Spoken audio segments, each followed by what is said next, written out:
This is the Nissan Qashqai next generation 2014 model, just been released. A very interesting new addition to the crossover market in terms of being part SUV and part saloon. Of course, Nissan created this genre in 2007, but they've come back with a bang with the all new evolution, I would say, of the model. This particular model is the diesel 1.5, which offers very good economy, around about 74 to the gallon on general cycle. Comes with a huge amount of technology built in, and is actually a very nice car. As with the previous model, it has the full fold down rear seats, has a nice platform here. This is actually a luggage compartment platform, so if you look at it from a distance you'll get the idea that this is the actual floor of the car, and these sit on top and can also be used to manage the storage of stuff in the back. It's a nice little touch.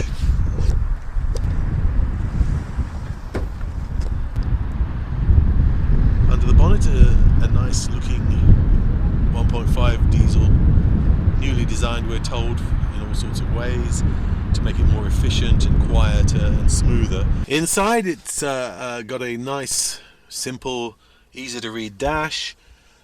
Like the great driver visibility from this sort of sit-up position. The new addition is a center 5-inch or LCD, which contains specific information that you might want. Let's take a look at some of the technological marvels of these cars nowadays. It's all governed by a little button push here on the steering wheel, and if I hit the enter key, you'll see that I get a whole heap of options given to me. So I've got driver assistance. If I can cycle through that, we get the driving aids, things like the driver attention to make sure you're not nodding off. Traffic sign recognition, so it shows you what the speed limit is at any point. You can see that at the top there, just to give you an example. It's blank at the moment.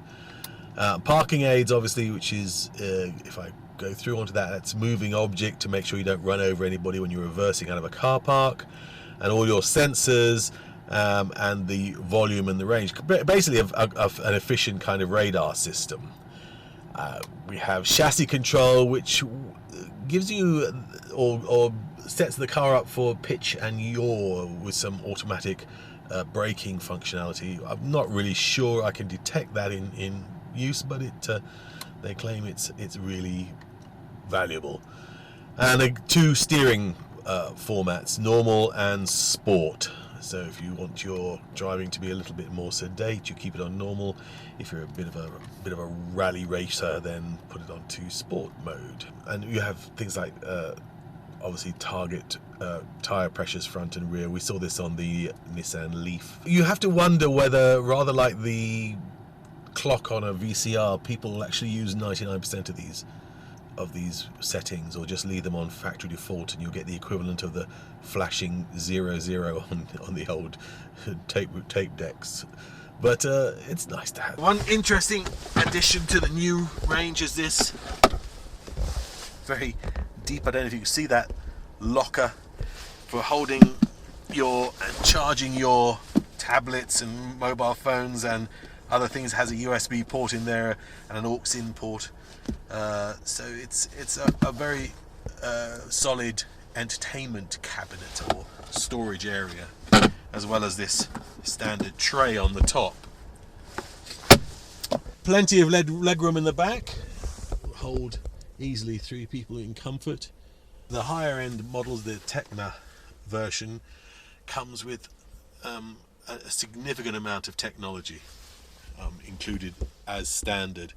Parking assist being one, which we'll try and do a run through of. Yeah, let me try, see if I do that. So, watch the man with the Segway.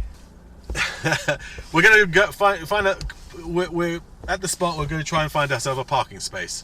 So we switch on the camera system, And we'll see here, ensure it's safe before maneuvering, and we have PA for parking assist. If I hit the PA button, we'll see that this little orange triangle here is the radar scanning. So if I move forward, use turn signal, so it knows to scan on the left side automatically for us. Then I pull the car forward. Now I'm just going to move forward to give the system chance to scan to see if the space is suitable for parking. As you see, we're just passing through and we should get some sort of indication. Space found. It says drive forward a little bit more.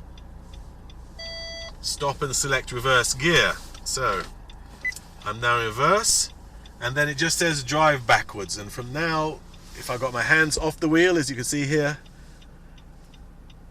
you'll watch the steering wheel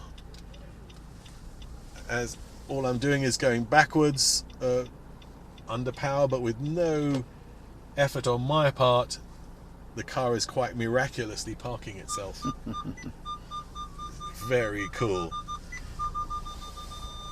Now I take it forward, and again you'll see the wheel moving without my hands on it as it parks facing forward.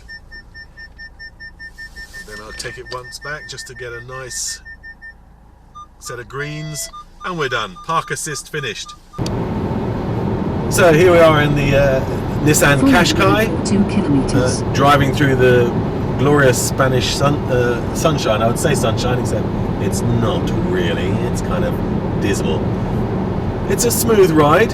It's very tractable, all on the road. You don't feel particularly vulnerable. Nice visibility from up here. Been driving now for about 30 minutes or so, and not noticed anything untoward about the car. This technology can get a bit intrusive at times, as you inadvertently wander across a lane and hear a beep. Can drive you a bit nuts, actually. So I suspect many people will turn that off rather than put up with it for a very long period of time. At the moment, we're cruising at around 100 kilometers an hour. It's quite quiet. There's a little bit of road noise from the larger tires, but overall I have to say that the designers have seemed to have done a pretty good job in terms of the aerodynamics and the smoothness of the ride. After 500 meters, leave the roundabout at the third exit. Thank you, madam. Our initial view is that the Qashqai is actually a worthy evolution of the crossover market, and it'll probably sell very well. At the third exit. So, what's our impression of the new next generation Qashqai from Nissan? Well, we've been driving around in the diesel 1.5, which has an incredibly efficient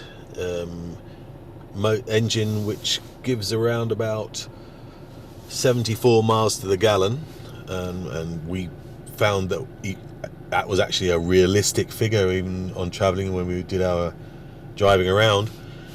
You know, it emits around 99 grams of CO2, and which is incredibly low for this kind of a vehicle, with the kind of space and capacity it has, and it drives really nicely. So from that point of view, as a driver's car, absolutely first class. For a practical family car as well, also an excellent choice. The design of the car is also first class, we think. It has that kind of bang up to date modern feel.